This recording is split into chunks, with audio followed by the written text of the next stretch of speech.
Hi, good morning. Welcome to my channel. Today is 31st of January 2023, last day of the first month of January. Anyway, I have been doing a few video recording on tricks. So today I want to call back my earlier video on MEAS. Today's topic is MEAS 4, fees. Let us begin. Hi, good morning. Welcome to my channel. Today's topic, ready, willing, and able, MEAS 4. I am Thomas Sim, PA2066. Today is 31st of January 2023. This topic on MEAS 4 fees is actually quite straightforward. You just need to remember that MEAS 4 says that the fee is due when contract is unconditional, signed unconditional contract.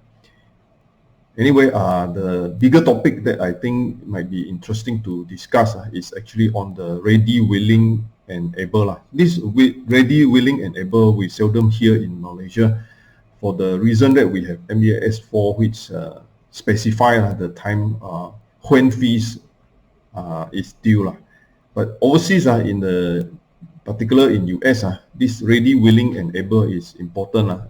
Legal concept when the payment of a fee for a broker is due.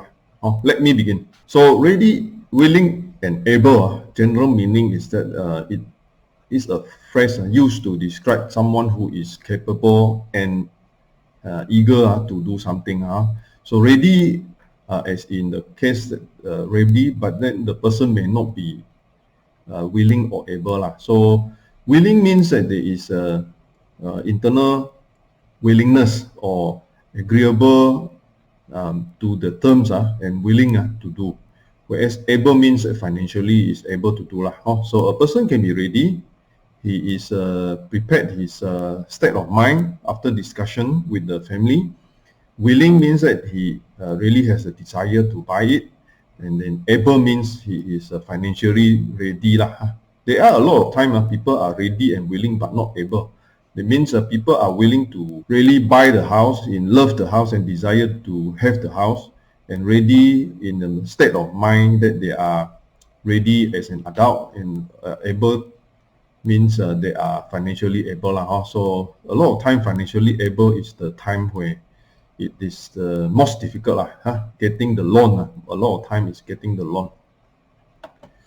So what is in the law? In the law as generally understood overseas as well as in common law setting is when a prospective buyer is fully prepared to render the consideration required to consummate a transaction, that person is said to be ready, willing, and able. Specifically, the term often arises in the context of the real estate brokers who do not receive compensation for a sale until they procure a buyer who is ready, willing, and able to fulfill the contract. So this is in the US, Cornell, and the reason is that there was a case, a landmark case in the court, which is this one, the real estate Space Catholics versus Die Benedicto. This Space Catholic versus Die Benedicto 2001 actually had this issue whereby the broker sue to the vendor that they're asking the vendor or the customer to pay him the broker fee, but he could not prove to the court that the buyer is actually really the buyer who is ready, willing, and able. So the plaintiff in this case, this real estate company Space Catholic seeking to recover brokerage fee on a sales by this person Di Benedicto, and then they were unable to prove to the court that the purchaser is all the three that means ready, willing, and able to purchase. So if you cannot secure such a sale, then you are not entitled to the brokerage fee. Brokerage fee in the US is the same as our professional fee in Malaysia. So that is the court case. And I want to establish our own MEAS 4 to cover this topic, when fee is due. So if you go to MEAS 4.2.2, when there is no agreement, written or otherwise, between the firm and the client, then the fees are generally due upon the creation of a binding contract between the parties to the estate agency transaction. So the estate agency transaction refers to what is stated as an instruction in the letter of engagement.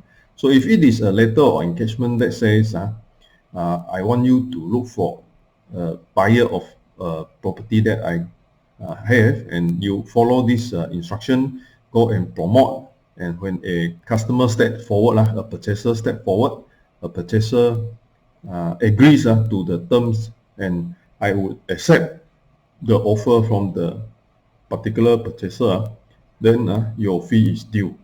So this is an agreed scenario when an agency transaction is completed. However, in the more strict interpretation, we come to 4.2.3. So if the sales and purchase agreement or letting or leasing agreement is unconditional, the estate agency fee is due upon the signing of the sales and purchase agreement or letting or leasing agreement. So if you read number 3, that means 4.2.3, on top of 4.2.2, then you will understand that when there is a agreement, in the most scenario, there is agreement between the purchaser and the vendor that they will have to do a sales and purchase agreement. So the 4.2.2, the first one, usually won't happen in a sales and purchase. It may happen during tenancy, where you have a particular landlord who say, okay, you go and look for a tenant for my house, and then later on you got him a tenant, but there was never any mention of the tenancy agreement. Between the tenant and the landlord, they will work out their own agreement on their own. They did not specify that you have to do the tenancy agreement. As you are not a lawyer, so you cannot do tenancy agreement. So therefore, in such a such a scenario, when there is no agreement mentioned, whereby there is no sales or purchase agreement or there is no tenancy agreement mentioned, therefore you follow what is in the letter of engagement. If the letter of engagement says that you go and look for me a tenant, and when the tenant offers and I accept, then the job is done. Then that particular agreed terms of engagement would spell out the time to get paid for your professional fee. So when we refer to 4.2.2 as well as 4.2.3, we must be sure to look at what is the end agreement. So if the end agreement is a sales and purchase agreement or a tenancy agreement, then you have to go to 4.2.3, whereby you are paid only when the agreement is signed. So that means for most of the sales and purchase agreement, it would be until the sales and purchase agreement is unconditional. So we further go to 4.2.4 as well as I mentioned here 4.2.5 because 4.2.5 is longer, so I did not extract it and share with you here. But 4.2.4 says, when the sales and purchase agreement or letting agreement or leasing agreement is conditional, the estate agency fee is due when the last of the conditions are met. Also, when the agreement becomes unconditional. So let's say we have an agreement that established, which is conditional to a certain thing. Like for example, the person wants to rent your place, and yet he says that upon a condition that I actually got my partner to agree. Let's say he has got a partner, so he said I will rent your place only when my partner agrees. So that is a condition. So even though he has signed the let's say offer of letting, and then you have accepted the offer of rent, but then it is conditional, conditional to the part that his partner has to agree.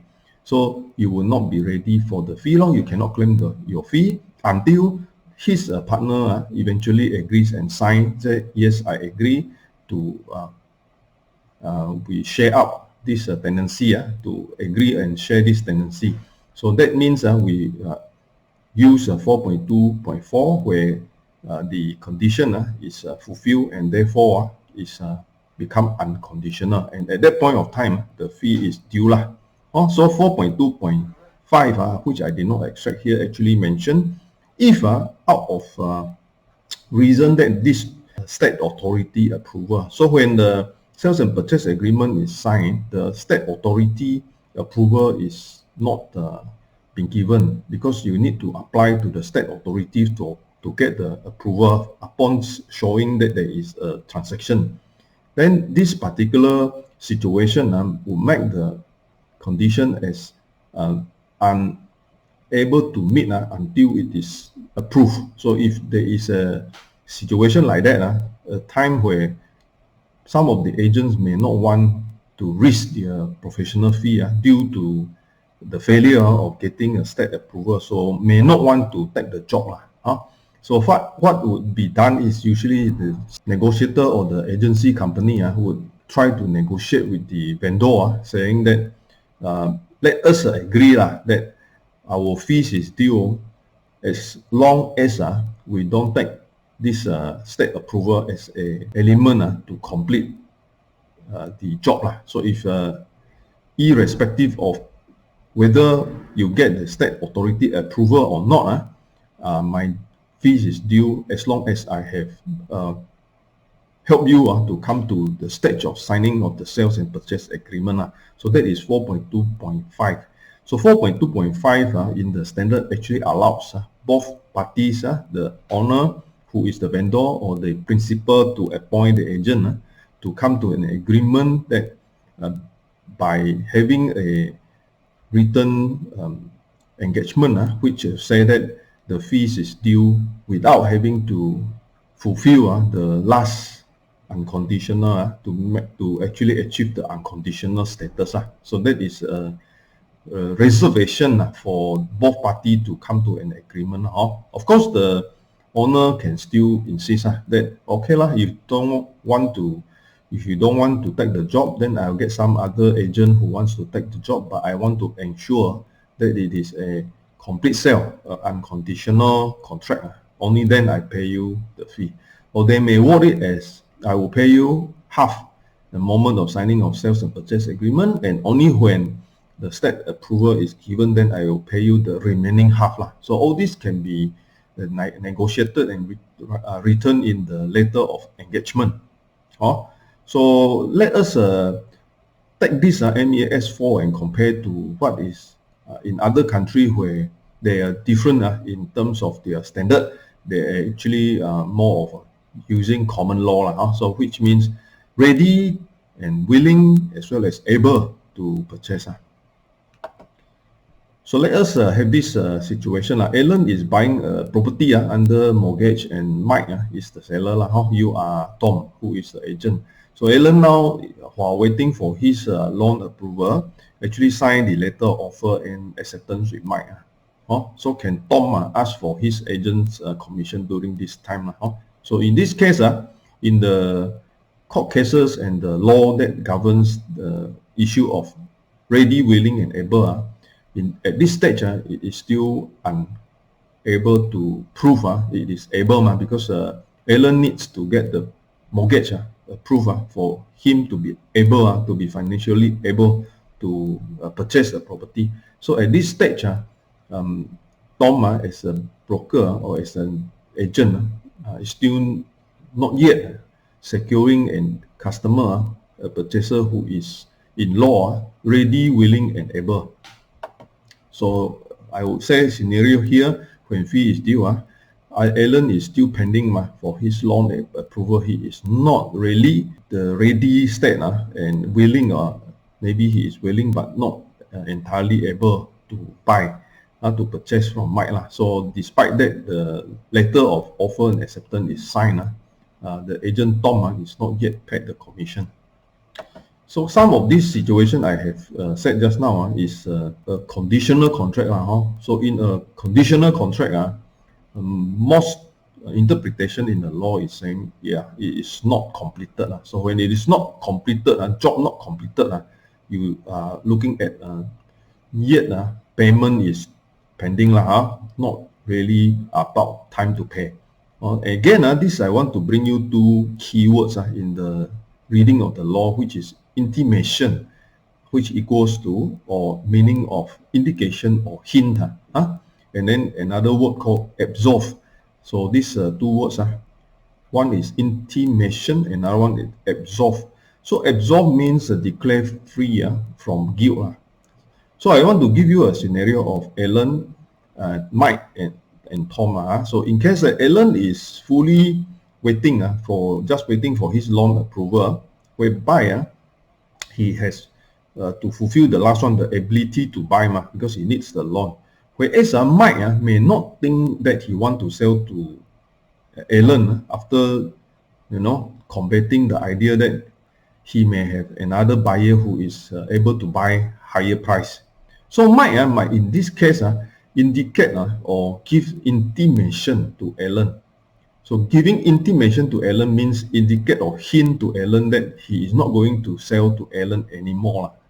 So if that is the scenario, would pursuing the loan have any effect onto buying the property from Mike?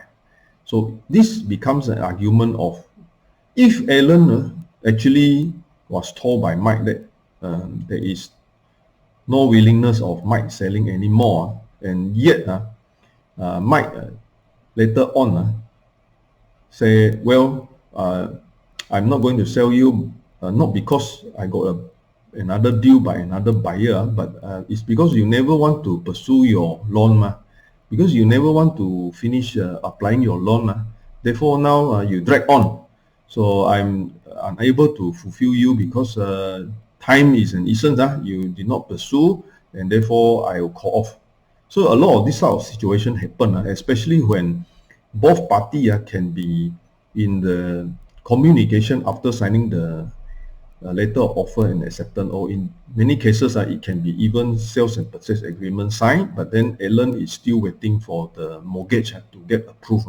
So this is the 3 + 1 month post SPS stage, whereby Alan in the case of the borrower may have problem with the loan and therefore drag on. So if it drags on more than 4 months, then Mike has all the reason not to sell to Alan anymore, because he has breached the agreed term of 3 + 1 month.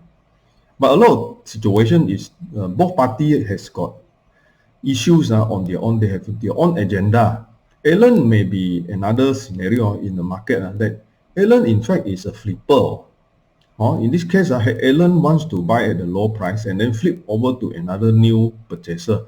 So let's say if Alan has not concluded the sales and purchase, then through his way of arranging with the lawyer, actually he can get a new buyer to cut in and replace him. He doesn't need to apply for the loan. So he will just get another buyer, saying that the other buyer would be able to purchase this house at a higher price, and Mike will be happy, and Alan will get both a higher price for his own benefit. That means he will earn the extra because he bought it at a lower price, selling to a new buyer at a higher price. So these are issues that both sides has their own agenda. Mike may have got a new buyer at a higher price also, so he may want to turn down Alan by saying that, sorry, I'm not going to sell to you. So it becomes a you blame me, I blame you situation. So if it is an intimation given, Mike has given a hint or an indication that he's not willing to sell, and Alan has stopped pursuing his loan, then from that on, there is a disadvantage to Alan. But is this fair to Alan? Mike can just simply disturb Alan by saying that he got a buyer, but actually he did not get a buyer. He just plainly trying to scare off Alan so that Alan won't pursue to get a loan, and therefore not able to unable to financially to buy the property. So that means Tom at the end this deal is not done. So hence despite that the letter of offer and acceptance or the sales and purchase agreement is signed, Tom is not yet paid the commission because the condition is not met. It is a conditional contract based on MEAS 4 as well as based on the ready, willing and able, the concept of the law, then the job is not done because you are not yet complete the whole process. Alan is not yet able to buy the house because he has not completed the whole process of getting it unconditional. So Alan, upon notified Mike unwilling to sell, sue for specific performance. A lot of situation is because the house is really a good buy, a much lower than market price purchase. So therefore, Alan will say, no way. I want to pursue this and I sue for specific performance. You have to perform the contract. I will go ahead and get the loan. So Alan must show that he was fully ready and willing, able to pursuing his loan application. So that means Alan, although having hinted or given indication by Mike on the part that I am not going to do this anymore, he, if ever pursue the loan and still get the loan approved to prove that he is ready, willing and able to purchase, then only he can pursue this specific performance. So if he did not, then is it fair or not for him? So this is answered by law judgment. The party should not be able to sue for breach if he is unable or unwilling to carry out his part of the bargain. Where, in other words, he is not the innocent party. That means if Alan, he upon hearing this hint, indication or intimation, did not pursue, then he cannot sue. So a party should not be able to sue for a breach that he is unable or unwilling to carry out his part of the bargain. That means he did not go and pursue his loan. Therefore, he cannot sue because he never do his part. Where, in other words, he is not the innocent party. If he has heard some sort of hearsay and yet he doesn't want to pursue, he is not innocent anymore. So he knows the issue and then he take it as if he give up his position. So he is not innocent in that position of not pursuing his own loan. Even where a party, let me continue, even where a party has been absolved by the repudiating party from performing his future obligations under the contract, he must show that at the time of repudiation, he was ready and willing to complete the contract had it not been repudiated. So this is again a repeat of what I said just now. Even when Alan has been absolved, that means he has been told or he had been absolved means declare free of any guilt. So let's say Alan is now been told by Mike that it's not your fault I start myself, I don't want to sell. Mike say I don't want to sell it's not your fault So absorbed by the repudiating party. Repudiating party here is Mike from performing his future obligation, the future obligation of getting the loan by Alan under the contract. He must show that Alan must show that at the time of the hint given, that means Mike turning down or unwilling, he actually was ready and willing to complete the contract. That means Alan die must also buy this property, so he pursue even though he was told that maybe I'm not going to sell to you, Alan. But then Alan, after hearing that, still want to pursue and want to go ahead with the loan application. So he is able to show he is ready, willing, and able to purchase the house. And yet, when Mike doesn't want to honor, then Alan has all the right to sue for specific performance. But in proving his readiness, let me continue. But in proving his readiness and willingness, where he has been absolved from the tendering of performance, he may not have to prove a great deal. So here it means that even when Alan was told by Mike that it's okay it's not your issue of loan, but then I just don't want to sell to you. Nothing wrong with your pursuing or your willingness to buy. Is myself not not going to sell to you. So absolve Alan's inability, if ever, inability to do his loan. This may not have to prove in great deal by Alan. So Alan doesn't need to tell Mike that actually he is having problem or difficulty to obtain a loan. So that has nothing to do on the part that the contract should be seen as ready, willing, and able by Alan to complete. So this part, I want to give the third scenario that is actually extracted from property law being ready, willing, and able, and more on this foreign versus right. Is under hearsay. Hearsay is a website that extracts most of this information. So first scenario is for specific performance, the only requirement is that whilst the contract is still on foot, means the contract is still ongoing, the party seeking specific performance is ready, willing, and able to complete contract, which I mentioned just now. If Alan is really die must buy the property and pursuing his loan, he has all the right to ask for specific performance, which means to buy the house, irrespective of whether Mike wants to sell or not. That is a specific performance. Second scenario is if in the past the party has not been ready, willing, and able to perform the contractual obligation, but the other party has elected to keep the contract on foot, a party may put himself right even at trial and obtain specific performance. So if in this case, let's say Alan is having some issue, not really able to get the mortgage approved. However, Mike is elect to keep the contract on foot. That means Mike really want to sell the house.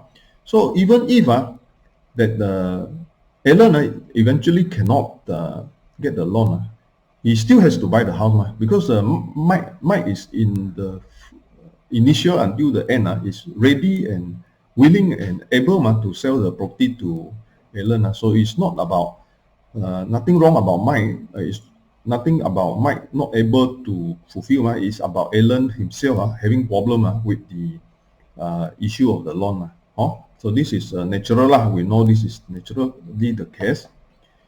Third scenario is where there is anticipatory breach and opposed to actual breach, a party in order to terminate must still establish being ready, willing, and able to settle. But the evidence required to meet this test may not be as stringent as where there is an actual breach.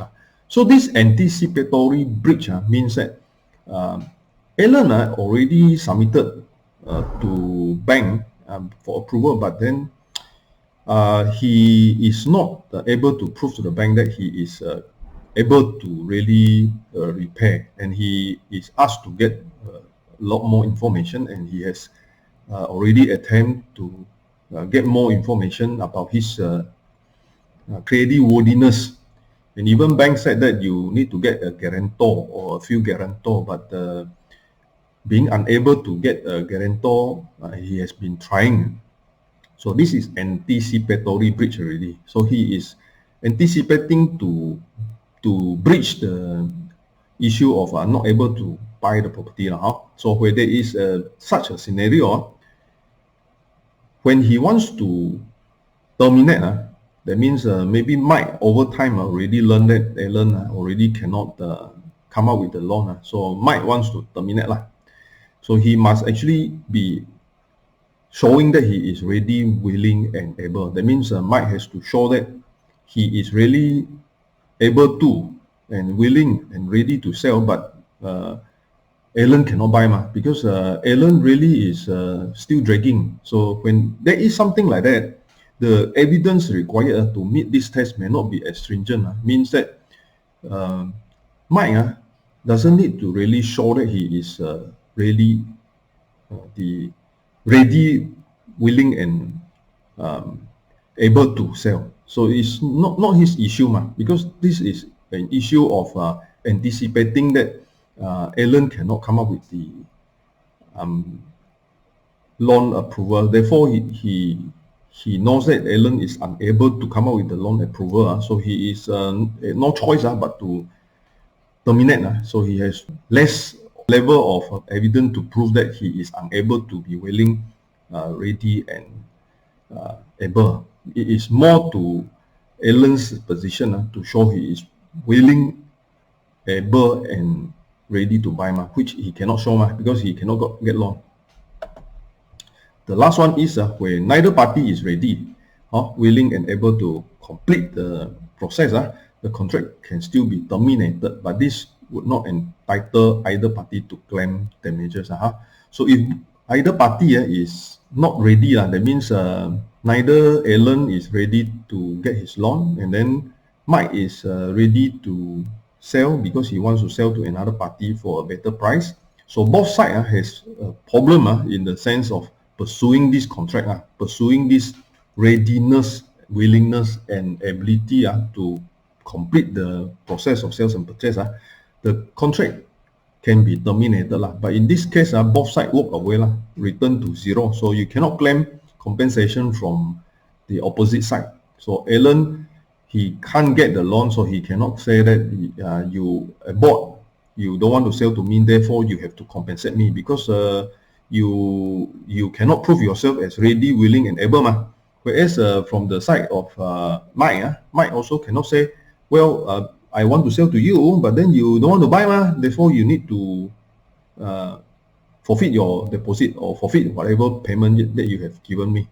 In this case, because Mike already have problem of proving himself ready, willing, and able to sell to Alan, because he doesn't want to sell to Alan anymore. He cannot be 100% sure he is ready, willing, and able to sell to Alan. So he has no right to ask Alan to forfeit whatever payment. So this is the fourth scenario.